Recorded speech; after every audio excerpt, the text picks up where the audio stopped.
Je m'appelle Andrea Townsend. J'ai 27 ans et il y a 3 semaines, mes parents étaient assis au premier rang de la lecture du testament de mon grand-père, souriant car ils étaient absolument certains d'être sur le point de devenir millionnaires. Mon père avait déjà un agent immobilier en composition rapide. Ma mère portait un nouveau sac à main qu'elle avait acheté pour l'occasion. Il ne savait pas ce que grand-père Walter avait écrit dans cette enveloppe. Personne dans cette pièce ne le savait. L'avocat lut la première ligne et ma mère hurla. Mon père se jeta sur la table et s'empara des papiers. Alors l'avocat me regarda, moi seule, et dit très calmement : « Votre grand-père m'a demandé de lire cette partie suivante seulement s'il réagissait de cette manière. » Chaque personne dans cette pièce se figea. Mon grand-père n'avait pas tendu de piège. Il disait la vérité une dernière fois à une pièce pleine de gens qui avaient besoin de l'entendre. Maintenant, laissez-moi vous ramener à Millbrook, Ohio, au jour où l'avocat de mon grand-père m'a appelé et m'a dit : « Andrea, vous devez être ici vendredi. » Votre grand-père a insisté. Le trajet de Columbus à Millbrook prend environ 2 heures et demie si l'on ne rencontre pas de travaux sur la route 71. J'avais fait ce trajet tant de fois que je pouvais le faire les yeux fermés. Chaque aire de repos, chaque nid de poules, chaque étendue de terres agricoles plates de l'Ohio entre ici et là. Millbrook est le genre de ville où le pompiste connaît le nom de jeune fille de votre grand-mère. Une population de 4000 habitants, un seul feu de circulation. Et pendant 60 ans, le plus grand employeur fut Townsend and Sons, l'entreprise de fourniture de construction de mon grand-père. Il l'avait bâtie à partir d'un simple camion de livraison et d'une poignée de main. Au moment où il avait vendu l'entreprise et pris sa retraite, la moitié des bâtiments de 3 comtés contenaient des matériaux Townsend dans leurs murs. Grand-père Walter avait 82 ans quand il est mort. Paisiblement, disait-il. Bien que je ne sois pas sûre que quoi que ce soit de ces dernières années ait été paisible. Je suis descendue pour les funérailles un mardi. Les feuilles commençaient tout juste à changer de couleur. Je me souviens avoir serré le volant trop fort, mes jointures blanches, me disant que je ne m'effondrerais pas en public. Quand je suis arrivée au salon funéraire, je m'attendais à être la première. Je l'étais toujours. Je ne l'étais pas. Mes parents, mon père Greg et ma mère Diane, étaient arrivés la veille au soir. Cela seul était étrange. Ils vivaient à Columbus aussi, à 40 minutes de moi. Mais je ne les avais pas vus depuis presque 5 mois. Nous n'étions pas officiellement brouillés. Nous existions juste dans la même ville sans nous côtoyer. J'ai trouvé ma mère dans le foyer, serrant dans ses bras une femme que je ne reconnaissais pas, s'épongeant les yeux avec un mouchoir. « Il était comme un père pour moi », disait-elle. Cette famille représentait tout pour lui. Je me tenais dans l'embrasure de la porte et la regardais jouer la comédie. C'est le seul mot pour cela. Jouer la comédie. Elle avait un mouchoir dans sa main gauche et un miroir de poche dans sa droite, vérifiant que le mascara coulait dans la bonne direction. Le chagrin comme une présentation, la tristesse mise en scène. Mon père était de l'autre côté du couloir, parlant à quelqu'un en costume que je ne reconnaissais pas. Il parlait à voix basse. Mon père faisait ce qu'il fait quand il essaie de paraître important. Poitrine bombée, menton haut, une main dans sa poche comme s'il posait pour une publicité de campagne. Il ne m'avait pas appelé pour me dire que grand-père était mort. Je l'avais appris par tante Ruth. Je suis restée là longtemps avant que quelqu'un ne me remarque.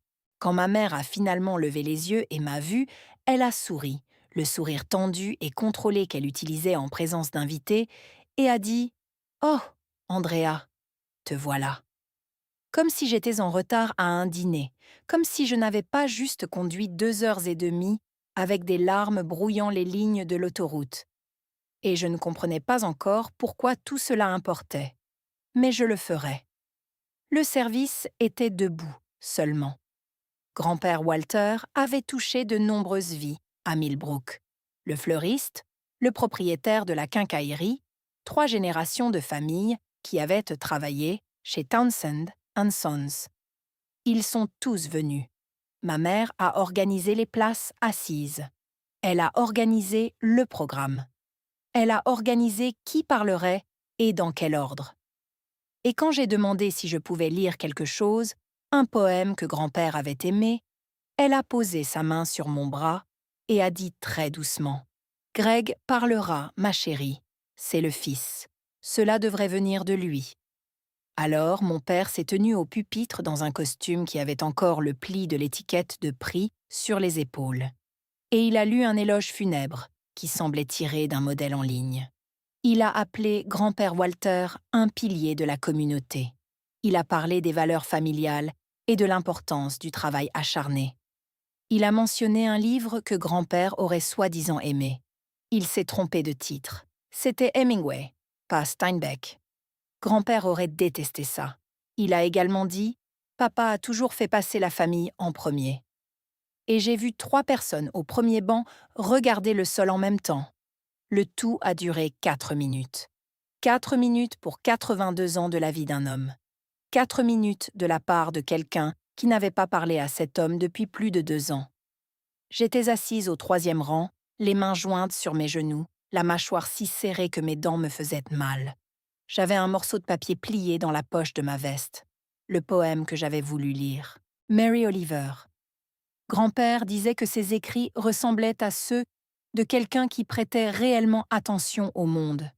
J'ai gardé le papier dans ma poche. Il y est resté pendant des semaines. À côté de moi, ma grand-tante Ruth, la sœur cadette de grand-père Walter, s'est penchée et m'a serré la main. Elle n'a rien dit pendant longtemps, puis très doucement, presque sous la musique de l'orgue. « Ton grand-père savait, ma chérie. Il a toujours su. » Je l'ai regardée. Savait quoi? Elle m'a juste tapoté la main et a regardé devant elle. Après le service, les gens ont défilé pour présenter leurs condoléances. J'ai attendu que la file soit partie, puis je me suis tenue seule près du cercueil pendant quelques minutes. Je lui ai dit que j'étais désolée de ne pas être venue le jeudi avant sa mort. J'avais eu un double service à la bibliothèque. J'avais prévu de venir ce dimanche-là à la place. Il n'a pas tenu jusqu'à dimanche. Quand je suis finalement sortie, Greg attendait près du parking. Il n'a pas offert ses condoléances. Il a dit : « Tu as toujours la clé de la maison de papa, n'est-ce pas ? Nous devons y entrer et commencer à trier les affaires. » Je suis allée en voiture à la maison de grand-père le lendemain matin, la maison sur Oak Hill Road. Abardage blanc, avec des volets verts et une balançoire de Porsche qui ne balançait plus correctement depuis 2019. Ma grand-mère Maggie avait planté des hortensias le long de l'allée d'entrée. Ils fleurissaient encore d'une manière ou d'une autre. Personne ne les arrosait. Ils continuaient simplement de pousser. La porte d'entrée était déverrouillée. J'ai trouvé mes parents dans le bureau de grand-père. Les tiroirs du bureau étaient ouverts. Des chemises de classement étaient éparpillées sur le sol. Mon père était à genoux devant le classeur, feuilletant des papiers si vite qu'il en déchirait les bords. Ma mère se tenait derrière lui, les bras croisés, donnant des instructions. « Vérifie le tiroir du bas. Il gardait toujours les choses importantes, au fond. »« Que cherchez-vous » ai-je dit depuis l'embrasure de la porte. Mon père n'a pas levé les yeux. Des papiers d'assurance. Il mentait. Je le savais parce que je le connaissais depuis toujours. Et la seule fois où Greg Townsend agissait avec urgence était quand l'argent était en jeu. Il ne cherchait pas des papiers d'assurance. Il cherchait le testament. Papa, l'avocat, a tout ça. Monsieur Finch, je sais qui est Harold Finch. Il s'est levé, un dossier à la main. C'est la maison de mon père. Je n'ai pas besoin de permission pour être ici. Ma mère s'est tournée vers moi. Le regard qu'elle m'a lancé n'était pas de la colère, c'était du dédain. Le genre de regard que l'on jette à un enfant qui s'est aventuré dans une pièce où il n'a pas sa place. J'ai reculé. Vieille habitude. Chaque fois que j'avais résisté, même un peu, ma mère restait silencieuse pendant des jours. Pas d'appel, pas de message, rien. Une semaine de néant. Quand j'avais 14 ans, ce silence me semblait être la fin du monde. À 27 ans, cela me nouait encore l'estomac. Je suis partie. 20 minutes plus tard, assise dans ma voiture sur le parking de Walgreens, le moteur tournant, mon téléphone a sonné. L'afficheur d'appel indiquait Finch et associés.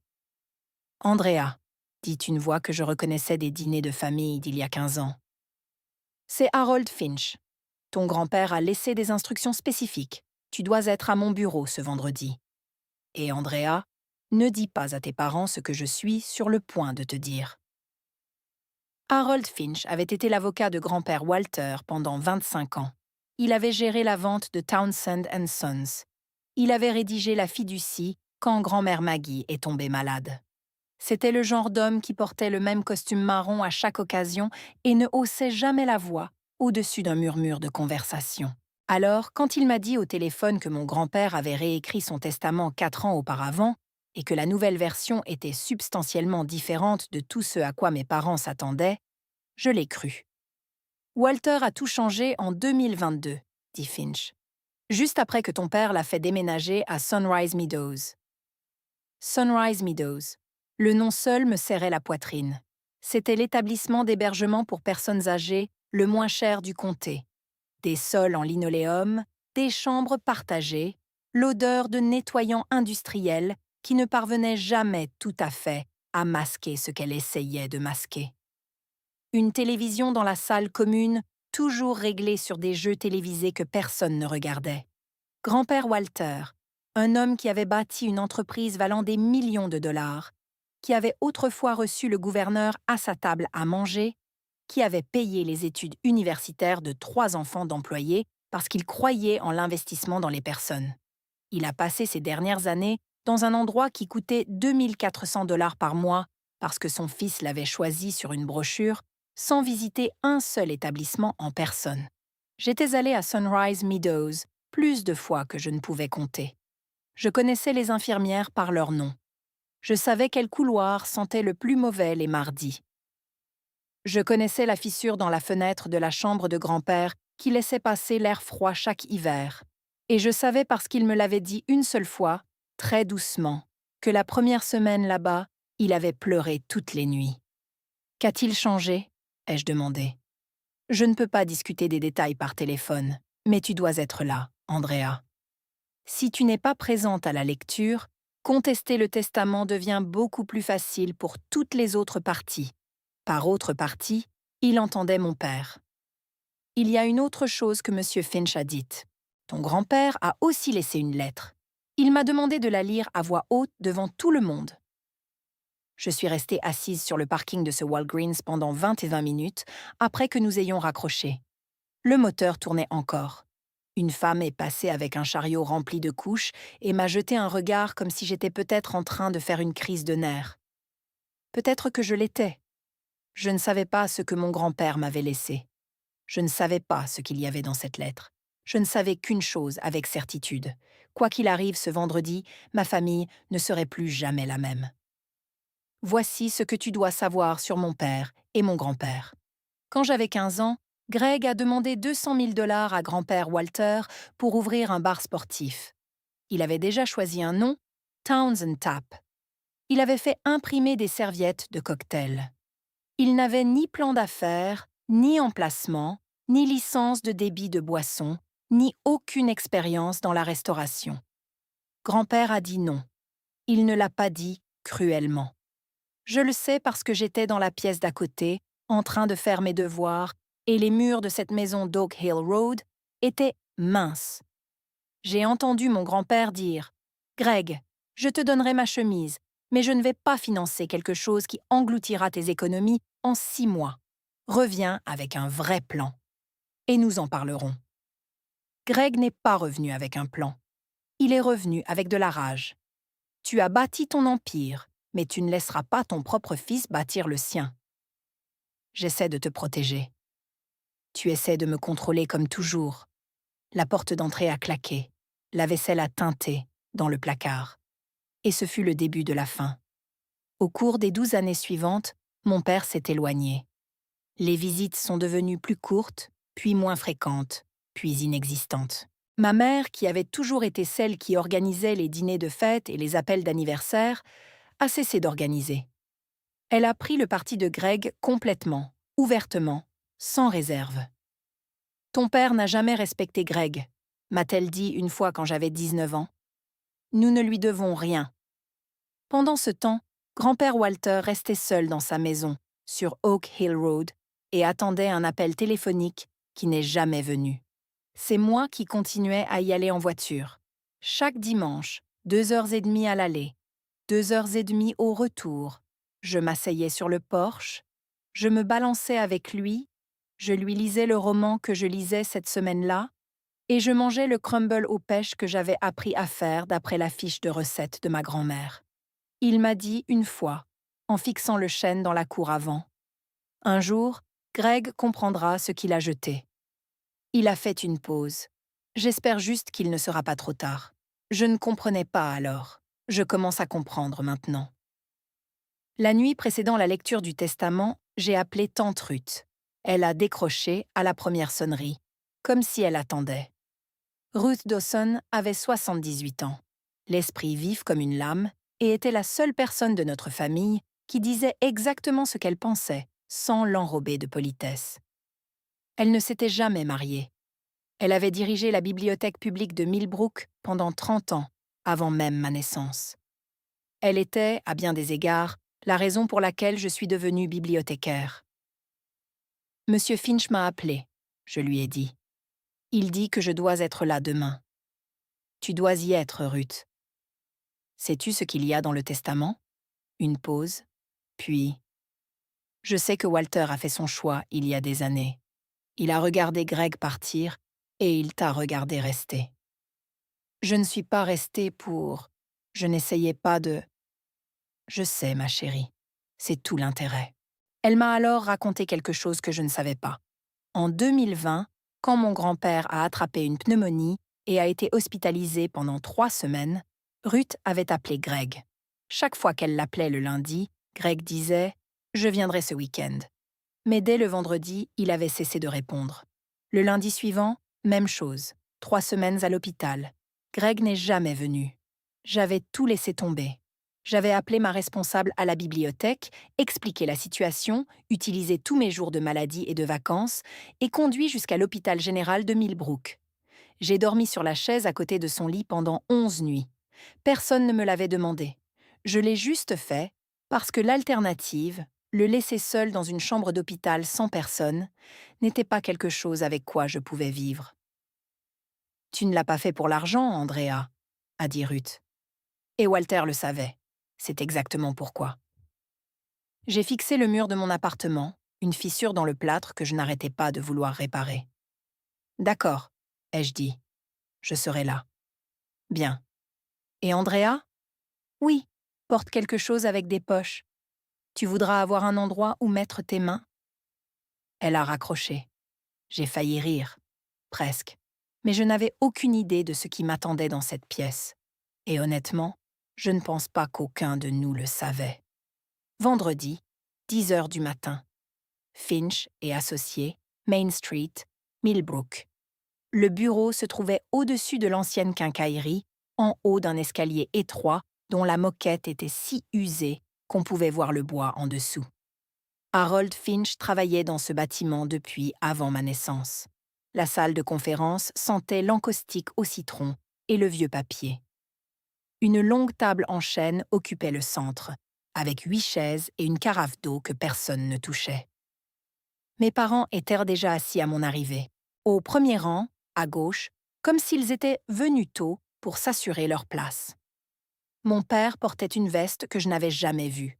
Ma mère avait son nouveau sac à main posé sur la table devant elle, positionné juste comme il faut, de la manière dont on place quelque chose pour que les gens le remarquent.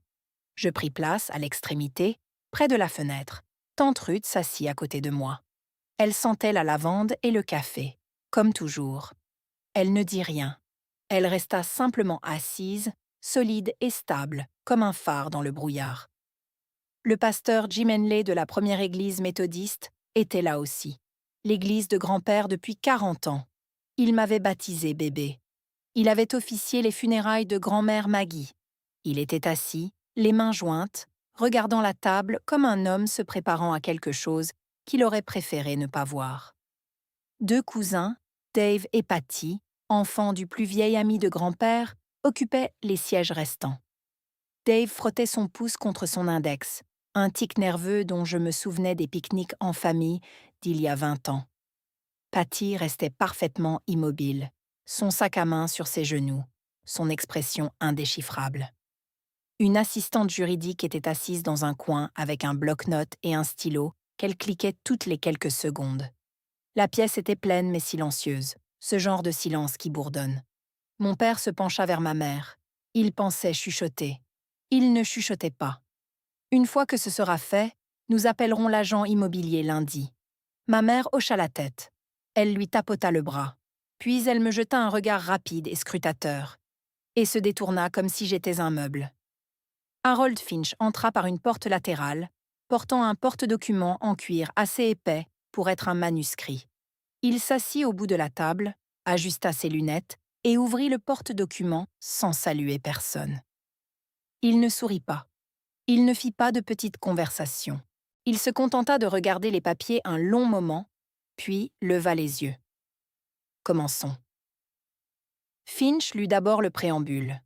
Les formalités habituelles. La déclaration de Walter Henry Townsend, résident de Millbrook, comté de Clermont, Ohio, étant sain d'esprit et de corps. La date, le 14 avril 2022. Attesté par 2 témoins. Notarié. Le genou de mon père rebondissait sous la table, de minuscules vibrations que je pouvais sentir à travers le sol. La succession de M. Townsend, continua Finch, comprend ce qui suit. La propriété résidentielle sise au 14 Oak Hill Road, Millbrook.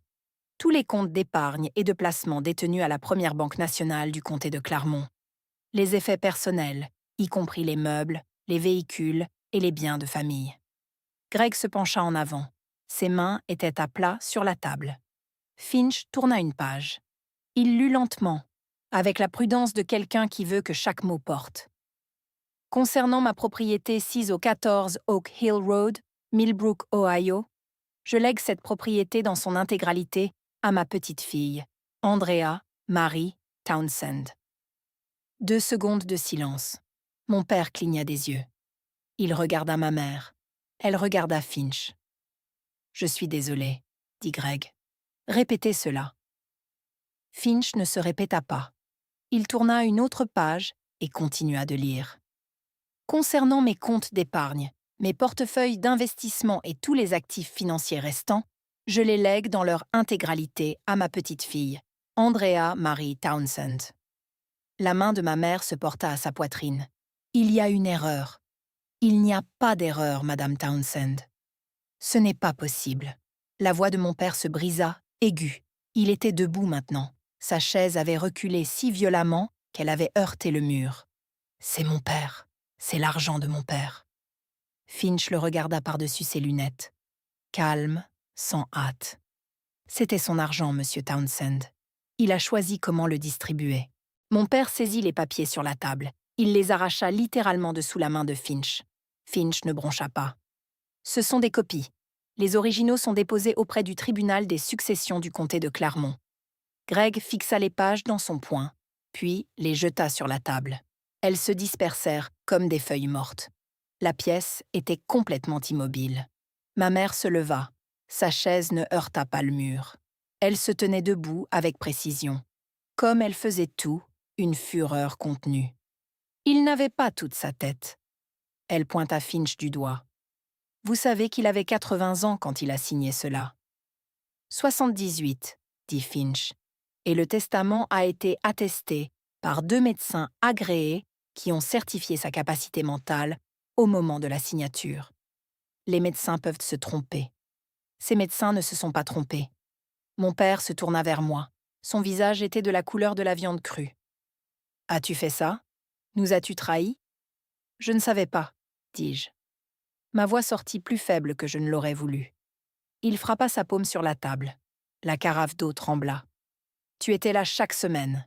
Chaque putain de semaine. » à lui chuchoter à l'oreille. « Greg. » La voix de tante Ruth traversa la pièce comme une lame. Un seul mot, son nom. Mais la façon dont elle le prononça l'arrêta en pleine phrase. Il la regarda. Elle le regarda en retour. 78 ans, 1,58 m, et elle ne sia pas. « Asseyez-vous. » Il s'assit. Je n'avais jamais vu mon père obéir à quelqu'un aussi vite. Diane se recalibra. Elle lissa son chemisier, se ressaisit et se tourna vers M. Finch, avec la voix qu'elle utilisait pour les collectes de fonds de l'Église. Chaleureuse, raisonnable, mielleuse. Monsieur Harold, nous apprécions votre diligence, mais sûrement Walter a laissé quelque chose à son propre fils. Un souvenir, n'importe quoi. Monsieur Finch fouilla dans sa serviette et en sortit une enveloppe scellée, avec une adresse manuscrite de couleur crème sur le devant, d'une écriture légèrement tremblante que je reconnus immédiatement. « Il y a un autre élément, » dit Monsieur Finch. « Votre beau-père a laissé une lettre personnelle. Il m'a chargé de la lire à voix haute, et il a précisé que je ne devais le faire que si son fils et sa belle-fille réagissaient avec hostilité au terme du testament. » Silence. « Il avait anticipé cela, » dit M. Finch. « Veuillez vous asseoir. Nous n'avons pas terminé. » L'enveloppe reposait sur la table entre nous comme une grenade dont la goupille aurait été retirée. L'écriture de grand-père. Je la reconnaissais comme on reconnaît, vous savez, une voix dans une pièce bondée. Immédiatement, sans réfléchir, la même écriture cursive légèrement tremblante qu'il utilisait sur chaque carte d'anniversaire qu'il m'avait envoyée. La même encre bleue, du même stylo plume qu'il gardait sur son bureau depuis 1983. Sur le devant, en lettres soignées, à lire à voix haute lors de la lecture de mon testament. T. Mon père la fixa. Sa mâchoire travaillait comme s'il mâchait quelque chose qui ne voulait pas passer. « Vous ne pouvez pas simplement lire une lettre et prétendre qu'elle est légale, » dit Diane. Sa voix avait changé.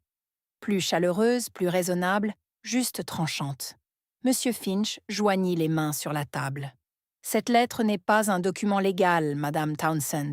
C'est une déclaration personnelle. Votre beau-père m'a demandé d'honorer sa dernière volonté, et j'ai l'intention de le faire. » « Nous contesterons cela, » dit Greg d'une voix basse. « Tout. Le testament, la lettre, tout. »« C'est votre droit, » dit M. Finch. « Mais je vous conseillerais d'écouter d'abord. » Le pasteur Jim Henley bougea sur sa chaise. Dave et Patty échangèrent un regard. Le stylo de l'assistante juridique avait cessé de bouger. Je ne pouvais pas m'empêcher de regarder l'enveloppe. Quelque chose dans le fait de voir l'écriture de grand-père ici, dans cette pièce, 3 semaines après ses funérailles, le rendait présent, comme s'il était assis à table avec nous, comme s'il avait planifié ce moment précis, jusque dans le placement des chaises. Monsieur Finch prit l'enveloppe, la retourna et passa son pouce sous le sceau. « Avant de lire la lettre de Walter, dit-il, il m'a demandé de fournir un certain contexte, un bref résumé des événements qui ont mené à sa décision. » Il sortit un deuxième document de sa serviette, une seule page imprimée. Walter l'avait compilé lui-même. Je l'ai seulement mis en forme pour plus de clarté. Il le posa à plat sur la table. Même de ma place, je pouvais lire l'entête. Chronologie des événements pertinents 2018 à 2023. Mon père pâlit. Monsieur Finch lut la chronologie ligne par ligne. Sa voix resta monocorde. Aucune inflexion, aucun jugement, juste des dates et des faits, comme un sténographe judiciaire. Mars 2018. Gregory Townsend signe des documents de procuration et organise le transfert de Walter Townsend à la résidence pour personnes âgées, Sunrise Meadows. Walter Townsend n'a pas été consulté. Mon père ouvrit la bouche. Monsieur Finch continua de lire. Septembre 2019. Gregory Townsend met en vente et vend la maison familiale au 14. Oak Hill Road, sans en informer Walter Townsend. Walter a appris la vente par un ancien voisin. Les yeux de Diane étaient fixés sur la table maintenant. Elle ne regardait personne. 2019 à 2022. Aucun appel téléphonique, aucune visite et aucune communication écrite de Gregory ou Diane Townsend à Walter Townsend. Ce n'est pas, commença Greg, janvier 2020. Walter Townsend est hospitalisé pour une pneumonie sévère, admis à l'hôpital général de Millbrook pendant 22 jours. Andrea Townsend arrive dans les 6 heures et reste pendant toute la durée. Gregory Townsend est contacté par Ruth Dawson à 4 reprises distinctes. Il déclare qu'il rendra visite ce week-end. Il ne rend pas visite. Ruth resta très immobile à côté de moi. Sa main trouva la mienne sous la table et la tint. Juin 2021. Diane Townsend bloque le numéro de téléphone d'Andrea Townsend sur l'appareil mobile de Gregory Townsend. Elle informe Walter Townsend qu'Andrea est trop occupée pour appeler. Une infirmière de Sunrise Meadows rapporte plus tard qu'Andrea a contacté la réception de l'établissement, angoissée, demandant pourquoi son père ne répondait pas à ses appels.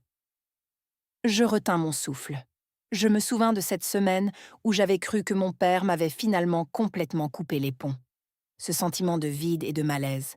J'avais appelé la réception de Sunrise Meadows en pleurs et l'infirmière, Linda, elle s'appelait Linda, m'avait mise en contact direct avec grand-père. Je n'avais jamais su pourquoi le téléphone de mon père avait cessé de fonctionner. Maintenant, je le savais. Je regardais ma mère. Elle ne voulut pas croiser mon regard. Ruth parla pour la première fois depuis qu'elle avait dit à Greg de s'asseoir. Sa voix était calme et absolument égale. « Je t'ai appelé 12 fois en 2020, Greg. Tu as décroché une fois et tu as raccroché après 30 secondes. » Monsieur Finch mit la chronologie de côté. Il reprit l'enveloppe et en retira 2 pages manuscrites. Le papier était de couleur crème, un papier épais, le même papier à lettres que grand-père gardait dans le tiroir de son bureau, le genre qu'il utilisait pour les lettres importantes. Monsieur Finch mit ses lunettes de lecture. La pièce se contracta autour de ce moment.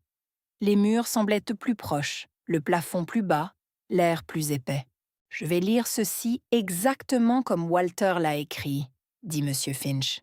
Il s'éclaircit la gorge. « Greg. » Ce fut le premier mot. Juste le nom de mon père. Pas de cher. Pas de mon fils. Juste Greg. Si Harold lit ceci à voix haute, cela signifie que tu es venu pour l'argent et que tu étais en colère quand il n'était pas à toi. Je ne suis pas surpris. J'aimerais l'être. Les mains de mon père reposaient sur ses genoux. Ses doigts étaient si étroitement entrelacés que ses jointures étaient devenues blanches. Je veux que tu saches que j'ai réécrit cette lettre 3 fois. Chaque fois, j'ai essayé d'être plus gentil, mais la gentillesse est ce qui nous a menés ici. 30 ans de gentillesse. 30 ans d'excuses que j'ai faites pour toi. 30 ans à me dire que tu finirais par changer. Le pasteur Jim regardait ses mains. Dave et Patty restaient immobiles. Tu es mon fils. Je t'ai aimé dès l'instant où ta mère t'a mis dans mes bras, et je n'ai jamais cessé de t'aimer. Mais quelque part en chemin, tu as cessé d'être mon fils pour devenir quelqu'un qui attendait ma mort. Le son qui s'échappa de mon père. Je n'ai pas de mots pour le décrire. Un souffle qui s'était bloqué à mi-chemin. Un son comme quelque chose qui se fissure à l'intérieur d'un mur invisible. Diane posa sa main sur son bras. Il la repoussa. Monsieur Finch tourna la page. « Je n'ai pas perdu un fils par la mort, Greg. Je t'ai perdu à cause de ton sentiment de droit. Et c'est un chagrin que je ne souhaiterais à personne. » Monsieur Finch continua de lire. « Laisse-moi te dire ce dont je me souviens. Je me souviens du jour où tu m'as placé à Sunrise Meadows. Tu m'y as conduit dans ma propre voiture. Tu as porté une seule valise. Tu ne m'as pas accompagné à l'intérieur. Tu as remis la valise à une femme à la réception et tu as dit que tu avais des choses à faire. Je suis restée dans ce hall pendant 10 minutes avant que quelqu'un ne me montre ma chambre. Le sol sentait l'eau de Javel. Le matelas avait une tache en forme de Rhode Island. C'était le 15 mars 2018. Je me souviens de la date parce que c'était l'anniversaire de ta mère. Patty porta sa main à sa bouche. Je me souviens quand tu as vendu la maison. Notre maison. La maison où Maggie et moi t'avons élevé. Où nous avons organisé chaque Thanksgiving pendant 48 ans. Où ta mère a planté ses hortensias qu'elle aimait tant. Tu l'as vendue pour 460 000 $. Je l'ai appris de Helen Patterson, la voisine. Elle m'a appelé en pleurant. Tu as utilisé l'argent pour acheter un bateau. Greg fixait un point sur le mur du fond, sans cligner des yeux, sans bouger. Et je me souviens de Diane. Elle m'a rendu visite une fois en 4 ans. Elle a apporté une boîte de chocolat de pharmacie et a pris une photo d'elle assise à côté de mon lit. Je l'ai vu plus tard sur sa page Facebook. La légende disait « Visite à papa, la famille avant tout ». Elle est restée 20 minutes. 14 de ces minutes, elle était sur son téléphone. J'ai compté. Quand on est au lit, on ne peut pas partir. Compter est à peu près la seule chose que l'on puisse faire. Le pasteur Jim regarda Diane. Ce n'était pas un regard furieux, c'était pire. C'était le regard d'un homme qui réévaluait tout ce qu'il avait cru savoir sur quelqu'un. Chaque repas partage qu'elle avait organisé, chaque cercle de prière qu'elle avait dirigé, chaque fois qu'elle s'était tenue dans le hall de l'église, la main sur le bras de quelqu'un, disant « Je prierai pour vous ». Avec cette sincérité si bien rodée, il recalculait tout, là, en temps réel. Le visage de Diane était rigide, contrôlé, mais sa main droite tremblait contre la table, et une tache rouge montait le long de son cou, comme une vigne. Dave fixait la table. Patty avait sa main sur sa bouche. La parajuriste avait cessé d'écrire et restait assise là, son stylo en suspens, les yeux écarquillés. Oh, elle n'est jamais revenue, pas une seule fois. Monsieur Finch fit une pause, prit une inspiration. « Et Diane, je sais pour le téléphone. Je sais que tu as bloqué le numéro d'Andrea sur le téléphone de Greg. Mon infirmière me l'a dit après qu'Andrea a appelé la réception de l'établissement en pleurs, demandant pourquoi son propre père ne répondait pas. Tu as laissé ma petite fille croire que son père l'avait abandonnée, et tu m'as laissé croire qu'elle ne se souciait plus de moi. » Je ne pouvais plus respirer. La pièce tournait sur les bords, mais le centre, la lettre, la voix de Monsieur Finch, le visage blême de ma mère restaient parfaitement nets. Diane se leva si vite que sa chaise bascula en arrière. « C'est de la calomnie. » Sa voix se brisa sur le deuxième mot. C'était un vieil homme malade. Il était confus. « Madame Townsend. » Le ton de Monsieur Finch ne changea pas. Pas d'un degré. « C'est une lettre personnelle, pas une accusation légale. Asseyez-vous, s'il vous plaît. » Je ne resterai pas assise ici à me faire accuser. Le pasteur Jim parla doucement, comme il le faisait depuis la chaire. Calme, mesuré, triste. Laissez Harold finir. Elle se tourna vers lui. Vous prenez son parti. Je ne prends pas parti. J'écoute. Diane regarda autour d'elle. Dave qui évitait son regard. Patty dont la mâchoire était serrée. Ruth qui soutenait son regard de front avec une expression qui aurait pu couper du verre. La parajuriste qui écrivait toujours. Elle n'avait nulle part où aller. Pour la première fois de ma vie, je vis ma mère à court d'audience, sans visage compatissant vers lesquels se tourner, sans sortie commode, personne ne voulant jouer le rôle de soutien dans sa performance. Chaque personne dans cette pièce avait entendu les mêmes mots, et chacune d'elles faisait le calcul, comparant ce que Diane leur avait montré en public avec ce qu'elle avait réellement fait en privé. L'écart était énorme. Il était aussi large que le Grand Canyon.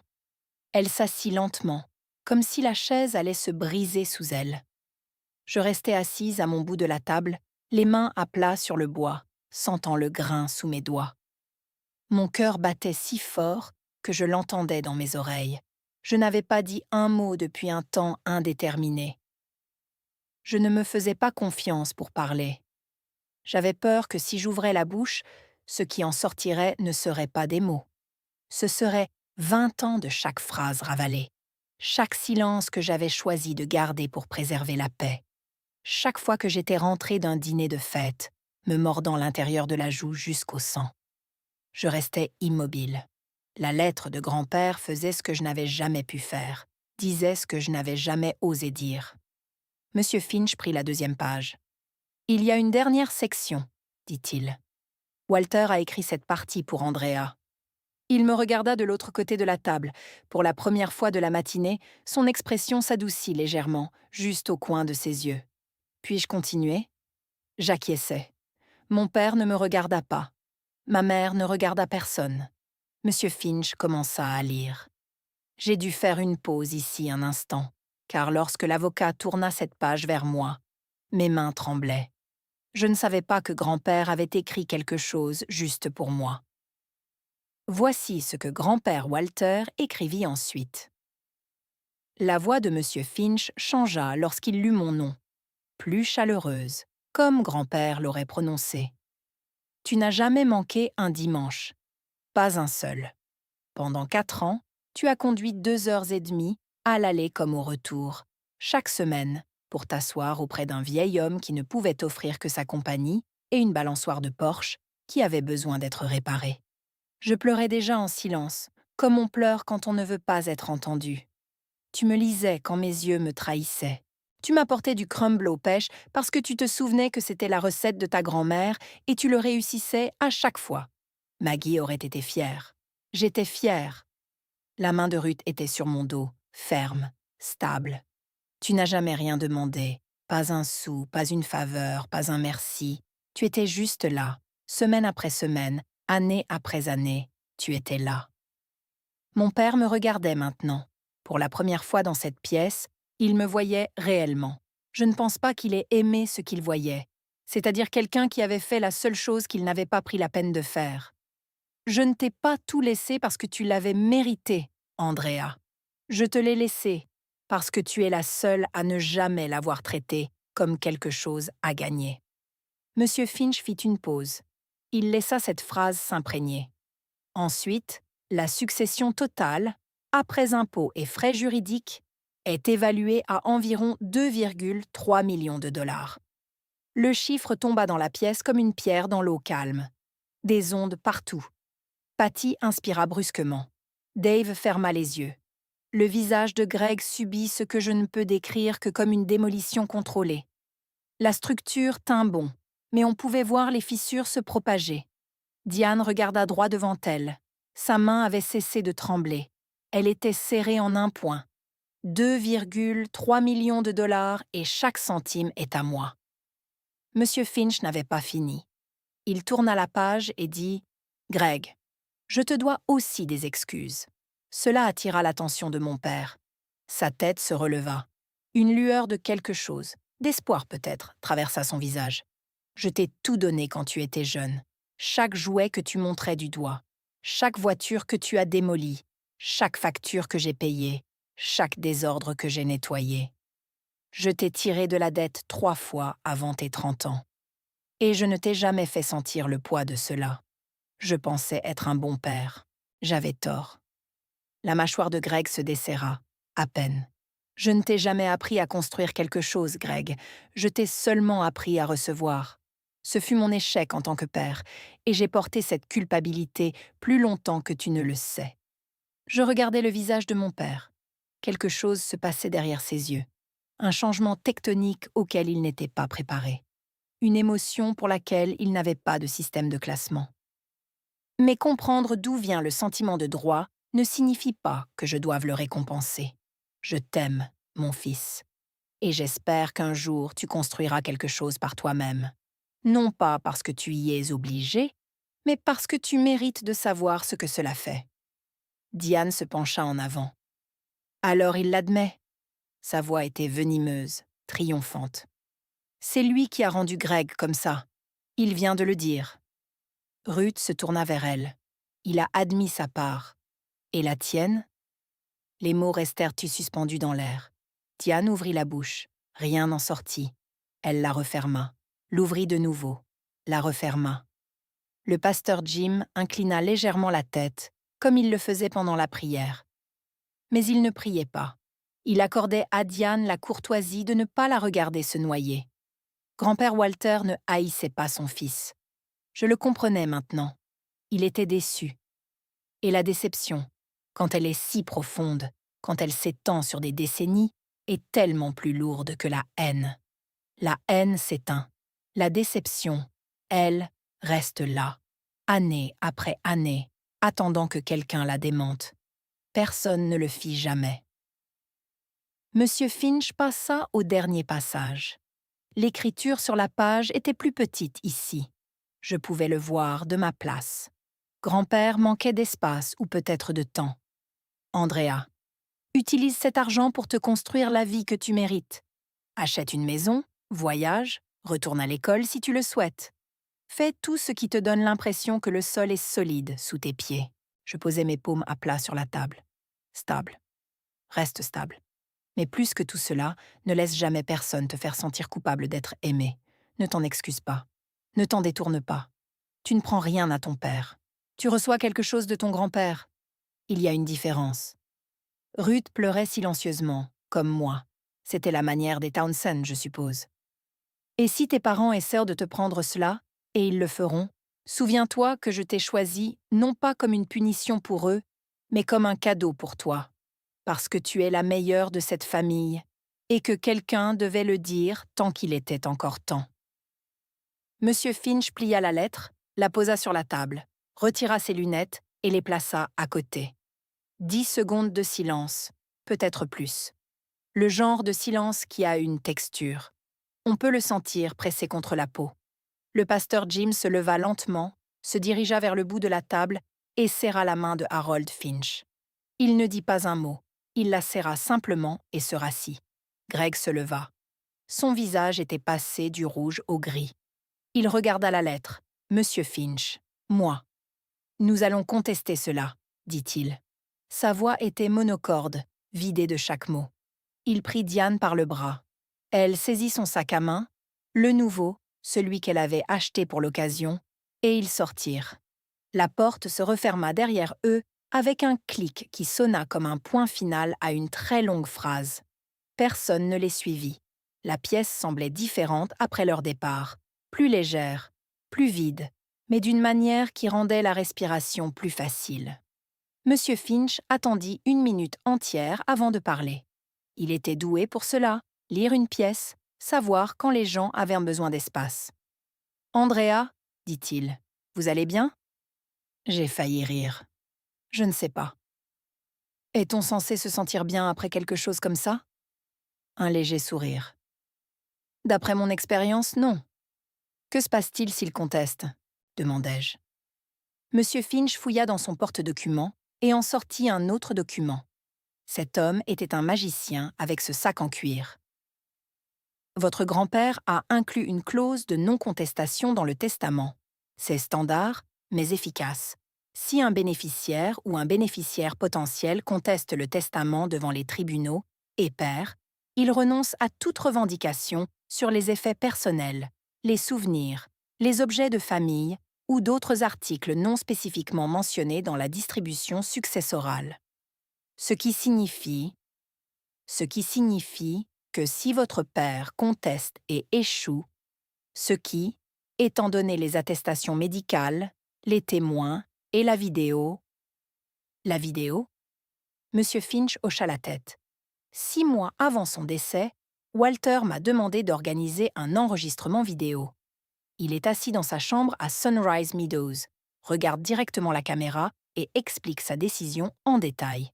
Il est éloquent, lucide et... Monsieur Finch s'autorisa un petit sourire triste. Plutôt direct. Je me suis adossée à ma chaise. Grand-père n'avait pas seulement écrit une lettre. Il avait monté un dossier, couche par couche, document par document, au fil des ans. Ce n'était pas de la rage. C'était un homme qui savait exactement ce qui allait arriver et qui s'était assuré que la vérité lui survivrait. « Je ne vais pas les combattre, dis-je. Mais je ne rendrai pas ce que grand-père a choisi de me donner. » Monsieur Finch hocha la tête. « Je n'attendrai rien de moins. Votre grand-père non plus, d'ailleurs. » Ruth me serra l'épaule. Le pasteur Jim se leva, boutonna sa veste et dit une chose avant de partir. Walter aurait été très calme à propos de tout cela, tout comme vous. Je ne me sentais pas calme, mais j'apprenais. 3 semaines plus tard, Greg engagea un avocat, un homme de Cincinnati, avec un panneau d'affichage sur l'autoroute I-71. Litiges familiaux. Nous nous battons pour vous. Ce genre d'avocat. La revendication était la capacité diminuée. Mon père allégua que grand-père Walter manquait de la compétence mentale pour modifier son testament en 2022 et que j'avais exercé une influence indue lors de mes visites. Influence indue, le terme juridique pour « elle lui lisait des livres et lui apportait du crumble ». Monsieur Finch répondit avec les attestations médicales. 2 médecins indépendants, tous 2 certifiés, confirmant la pleine fonction cognitive de Walter au moment de la signature. Il enchaîna avec une copie de la vidéo. Je n'ai jamais vu la vidéo moi-même. Monsieur Finch m'en a parlé après. Grand-père Walter, assis dans sa chambre à Sunrise Meadows, chemise propre, cheveux peignés, regardant droit dans l'objectif. La télévision derrière lui était éteinte. Le lit était fait. Il s'était préparé à cela comme il se préparait à tout. Soigneusement, délibérément, avec la dignité tranquille qui avait défini toute sa vie. Il déclara son nom, la date et ses raisons. Il nomma Greg. Il nomma Diane. Il me nomma. Et il expliqua avec ses propres mots exactement pourquoi il avait fait le choix qu'il avait fait. Monsieur Finch dit que la voix de grand-père n'avait pas tremblé une seule fois, qu'il avait parlé pendant 12 minutes d'affilée sans notes, sans pause, sans détourner le regard de la caméra. Âgé de 81 ans, assis dans une pièce au sol en linoléum et avec une tache sur le matelas, il était plus posé que quiconque dans cette salle de conférence. L'avocat de mon père regarda la vidéo dans le bureau de Monsieur Finch. Selon Monsieur Finch, l'homme resta silencieux pendant 12 minutes, puis conseilla à mon père d'abandonner l'affaire. Contester une telle vidéo devant un juge des successions était une cause perdue, et la clause de non-contestation rendait la défaite coûteuse. Mon père m'appela cette nuit-là, une dernière fois. « Tu m'as volé mon père » dit-il. Je tenais le téléphone à 2 mains. J'entendais ma mère en arrière-plan dire quelque chose de cinglant que je ne pouvais pas distinguer. « Non, papa, dis-je. C'est toi qui l'as abandonné. Pas moi. » Il raccrocha. Ma mère bloqua mon numéro sur toutes les plateformes dans l'heure. Téléphone, courriel, réseaux sociaux, tout avait disparu. Je me tenais dans ma cuisine, attendant que la culpabilité me submerge. La dévastation, la réalisation écrasante que je venais de perdre mes parents. Elle ne vint pas. Ou peut-être était-elle venue il y a longtemps et je n'avais simplement pas remarqué quand elle était partie. Les nouvelles voyagent à la vitesse du son dans une ville comme Millbrook. Peut-être plus vite. Personne ne publia quoi que ce soit. Personne n'en avait besoin. Le pasteur Jim ne colportait pas de rumeurs. Ce n'était pas sa manière. Mais quand un membre de la congrégation demanda comment mon père gérait tout cela, il répondit simplement. Walter a exprimé ses volontés très clairement. À Millbrook, c'est une phrase qui en dit long. Les voisins d'Oak Hill Road, ceux qui avaient vu mon père disparaître, qui avaient vu ma voiture se garer à Sunrise Meadows chaque dimanche, qui avaient vu ma mère poser pour cette unique photo sur Facebook et ne jamais revenir. Ils n'étaient pas surpris. Madame Patterson, qui avait vécu à côté pendant 30 ans, me dit « Nous nous sommes toujours demandé pourquoi vous étiez la seule à venir. Je suppose que votre grand-père se posait la même question. » La position de ma mère dans la communauté se dissipa discrètement. Elle ne fut pas exclue du cercle de femmes de la première église méthodiste. Ce n'est pas ainsi que fonctionnent les petites villes. Elle cessa simplement d'être invitée aux événements. Les appels téléphoniques se tarirent. Les postes de présidente de comité furent attribués à d'autres personnes. Personne ne fut cruel à ce sujet. Ils cessèrent simplement de faire semblant.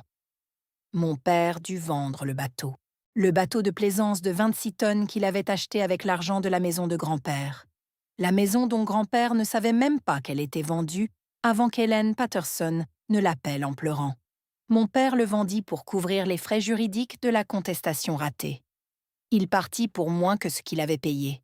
Les bateaux le font toujours. Ruth me dit qu'elle l'avait vu en ligne. 42 000 $. L'annonce disait « Vendeur motivé ». C'est du langage immobilier pour désespérer. J'ai appris tout cela de Ruth. Je n'ai pas cherché. Je n'ai pas cherché les noms de mes parents sur Google, ni consulté le Facebook de ma mère. Je n'en avais pas besoin. Le but n'était jamais de les voir tomber. Le but était d'arrêter de me briser le dos à essayer de les soutenir. Il y a un mot pour le sentiment que j'ai ressenti durant ces semaines, après que tout se fut calmé. Ce n'est pas de la satisfaction. Cela impliquerait que j'en ai joui, et ce ne fut pas le cas.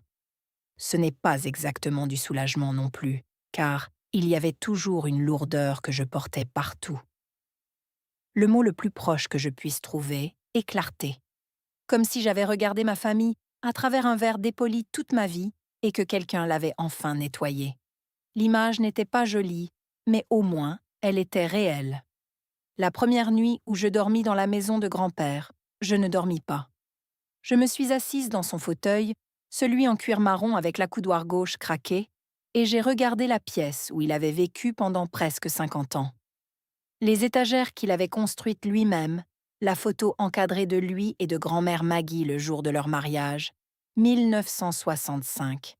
Elle dans une simple robe blanche, lui dans un costume un peu trop grand, tous deux souriant comme s'ils avaient réussi un coup.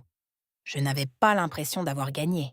J'avais l'impression qu'on m'avait confié quelque chose d'énorme et de fragile, et j'étais terrifiée à l'idée de le laisser tomber. J'ouvris le tiroir de son bureau, le même bureau où mes parents avaient fouillé des dossiers le lendemain des funérailles, et j'y trouvai un petit carnet relié en cuir, marron foncé, usé et doux sur les bords. Je l'ouvris.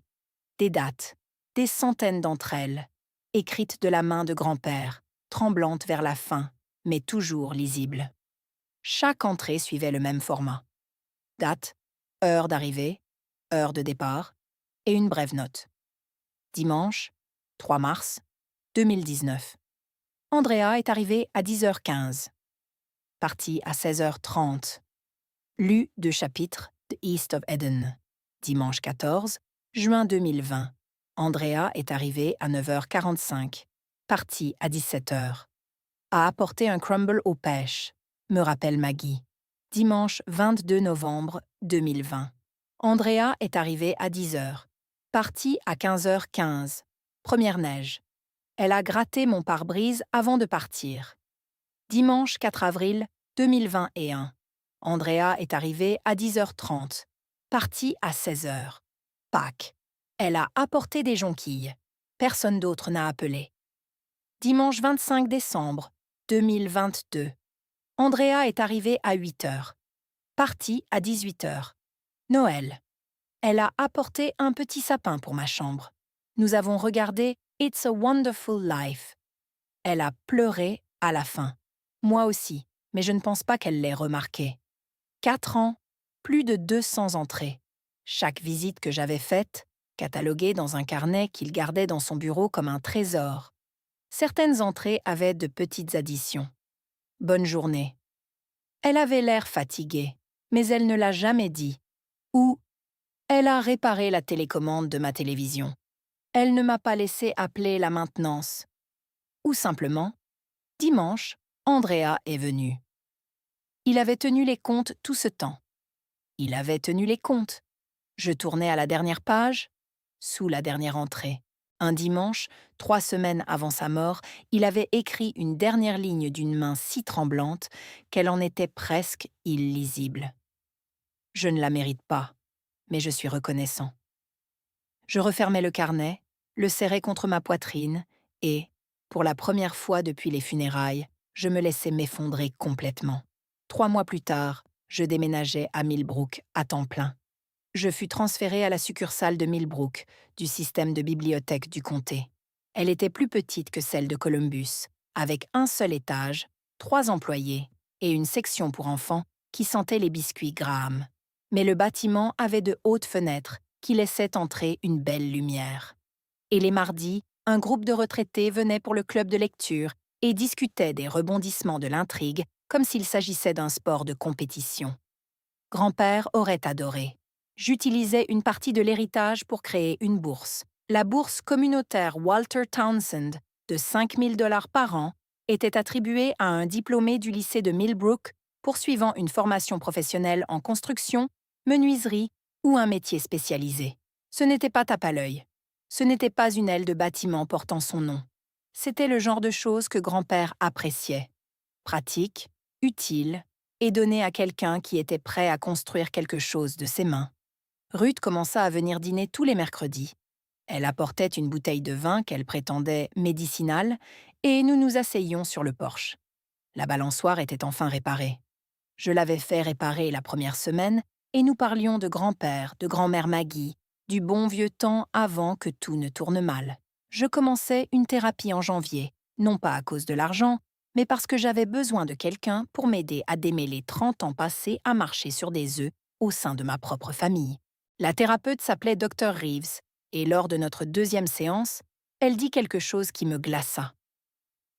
Vous avez géré les émotions de vos parents depuis que vous êtes enfant. Ce n'est pas de la loyauté, c'est du labeur. Je méditais là-dessus pendant longtemps. La maison sur Oak Hill Road commença à me sembler mienne. Je replantais les hortensias de grand-mère Maggie. Je laissais les étagères de grand-père exactement telles qu'elles étaient. J'accrochais une nouvelle photo à côté de celle du mariage, une de grand-père et moi sur la balançoire du porche, prise par Ruth 2 étés auparavant. Nous riions tous les deux de quelque chose dont je ne me souviens plus. Peu importait de quoi nous riions. Ce qui importait, c'est que nous étions là. 6 mois après la lecture du testament, une lettre arriva, manuscrite. Le papier à lettres de ma mère, le type coûteux de couleur crème, avec ses initiales gaufrées en haut. Je le reconnus immédiatement. Elle l'utilisait pour les cartes de remerciement et la correspondance passive-agressive dans une égale mesure. Je l'ouvris, debout devant le comptoir de la cuisine, tenant toujours mon café. « Andrea, nous sommes tes parents. Nous t'avons élevé. Nous t'avons nourri. Nous t'avons donné toutes les opportunités. Ton grand-père était un vieil homme amer et manipulateur qui a passé ces dernières années à te monter contre ta propre famille. Il a utilisé son argent pour nous diviser et tu l'as laissé faire. Nous méritons mieux que cela. Greg est dévasté. Il a perdu son père et sa fille la même année. J'espère que tu es satisfaite. Tu as notre numéro quand tu seras prête à faire ce qu'il faut. Maman. » Je la lus 2 fois. Je la posai sur le comptoir. Je bus mon café. Aucune excuse, aucune reconnaissance du numéro de téléphone bloqué, de la maison de retraite, de la maison vendue sans un mot, de la photo Facebook et des 14 minutes passées au téléphone, des 3 ans de silence, de l'éloge funèbre qui avait mal cité le titre du livre. Rien. Juste des exigences déguisées en chagrin, un sentiment de droit enveloppé dans le langage de la maternité. Je remarquai qu'elle avait écrit « Nous t'avons élevé ». Une confiance au présent pour des événements passés. Comme si m'élever leur donnait un droit de propriété permanent sur mes décisions. Comme si nourrir un enfant vous donnait droit à son héritage. Comme si l'obligation et l'amour étaient la même chose. Ce ne sont pas la même chose.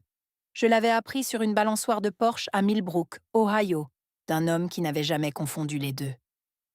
Je m'assis au bureau de grand-père, mon bureau maintenant, et je répondis. Cela me prit 25 minutes et 4 brouillons. La version finale tenait en 3 phrases. Maman, j'ai bien reçu ta lettre. J'espère que toi et papa allez bien. Je ne suis pas prête à parler et je ne sais pas quand je le serai. Je vous souhaite le meilleur. Je la signai. Andrea, Pacas avec amour, pas ta fille, juste mon nom. Je scellai l'enveloppe, la portai à la boîte aux lettres et levai le drapeau. Je n'avais pas répondu par colère. J'avais répondu parce que le silence complet me donnait l'impression de devenir comme eux et je refusais de devenir comme eux. Je rentrais, lavais ma tasse à café, nourrissais le chat. Un chat tigré, nommé Walter Junior, qui était apparu sur le porche en novembre et n'était jamais parti.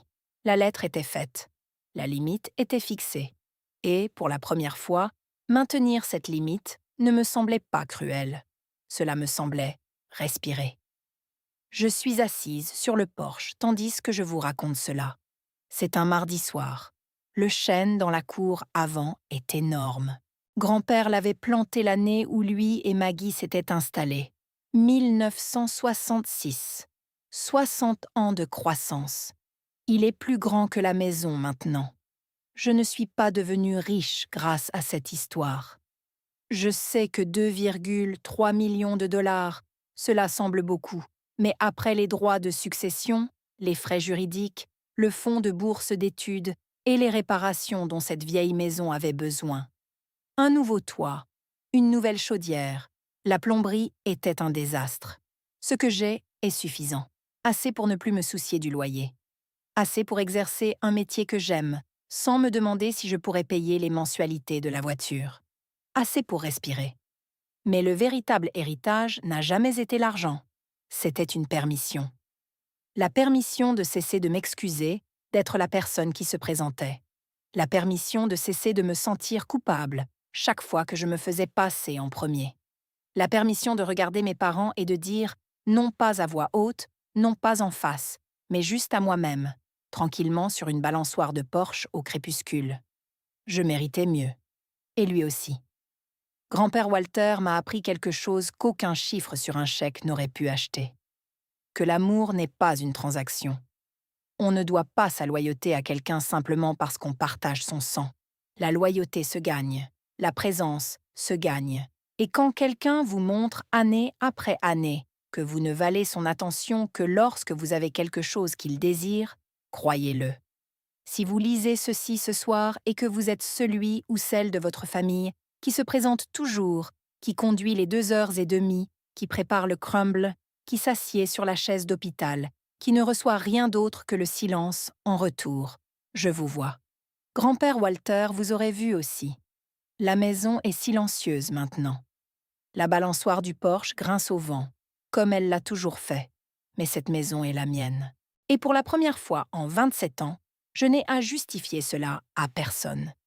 Il y a une dernière chose que je ne vous ai pas dite. Une semaine après mon emménagement, j'organisais le bureau de grand-père, déplaçant des objets, faisant de la place. Le cahier, celui où toutes mes visites étaient consignées, je l'avais placé sur l'étagère à livres entre Hemingway et un exemplaire corné de À l'Est d'Éden. Mais ce soir-là, quelque chose me poussa à le reprendre. Je ne sais pas pourquoi. Peut-être la lumière le frappait-elle différemment? Peut-être avais-je juste besoin de me sentir proche de lui? Je l'ouvris à la dernière page. L'entrée que j'avais déjà lue. La ligne en bas. Je ne la mérite pas, mais je suis reconnaissant. Et puis je le vis. Sous cette ligne, en plus petit, avec une encre différente, un stylo plus fin, griffonné sur le papier comme si cela lui avait coûté toutes ses forces, se trouvait une phrase de plus. Elle devait avoir été écrite quelques jours avant sa mort. Les lettres tremblaient. Certaines d'entre elles tenaient à peine leur forme. « Andrea, si tu lis ceci, cela signifie que je suis partie. Ne pleure pas trop longtemps. Va vivre. C'est tout ce que j'ai toujours voulu. » Je refermai le cahier, le tins un moment, puis le remis sur l'étagère à côté du Hemingway, exactement là où il devait être. Je sortis sur le porche. L'air sentait l'herbe coupée et le feu de bois de quelqu'un plus loin sur la route. Le chêne bruissait, la balançoire grinçait. Millbrook s'installait dans la soirée comme elle le fait toujours, lentement, facilement, sans aucune hâte. Je m'assis, pris une inspiration, une vraie, du genre qui vous remplit entièrement. Mon nom est Andrea Townsend. J'ai 27 ans et je viens d'hériter de la chose la plus importante que mon grand-père ait pu me donner. Le droit de choisir ma propre vie. Et c'est là que mon histoire se termine pour l'instant.